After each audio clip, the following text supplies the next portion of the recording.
কিন্তু আজ এত বছর পর মনে হয় সেদিন তার মনে যে সন্দেহ উকি দিয়েছিল সেটি আজকে বাস্তবায়িত হওয়ার পথে।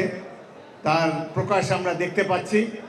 আমাদের প্রতিবেশী একটি রাষ্ট্র আবার আমাদের স্বাধীনতা সার্বভৌমত্বকে নিয়ে নানা ধরনের ষড়যন্ত্রে মেতেছে।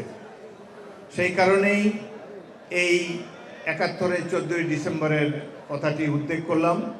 তবে ইতিমধ্যে অনেক পানি গড়িয়ে গিয়েছে বুড়িগঙ্গায় দিয়ে। স্বাধীনতার অব্যবহিত পরে আমরা লক্ষ্য করেছি যে লক্ষ্যসমূহ ধারণ করে আমরা মুক্তিযুদ্ধে অংশগ্রহণ করেছিলাম। সারা জাতি যুদ্ধ করেছে। সাম্য, মানবিক মর্যাদা, সামাজিক ন্যায় বিচার, এই লক্ষ্যসমূহ অর্জনের জন্য অযুত মানুষ জীবন দিয়েছে। সারা জাতি যুদ্ধ করেছে। কিন্তু তৎকালীন ক্ষমতাসীন দল আওয়ামী লীগ তারা তাদের দলের সমৃদ্ধির জন্য ব্যস্ত ছিল। জনজীবনে কোনো পরিবর্তন তারা আনতে পারেনি এবং বাংলাদেশের গণতন্ত্রকে তারা ঝেঁটিয়ে বিদায় করেছে এবং একটি একদলীয় রাষ্ট্রে পরিণত করেছে বাংলাদেশে। অনেকেই বলে যে দেশটি দ্বিতীয়বারের মতো স্বাধীন হয়েছে। কিছুটা সত্যতা এই নিশ্চয়ই রয়েছে। আমরা আশা করব যে গণতন্ত্র প্রতিষ্ঠার জন্যে, যে ভোটাধিকার প্রতিষ্ঠার জন্য আমরা লড়াই করেছি, আমরা তার দ্বার প্রান্তে উপনীত হয়েছি।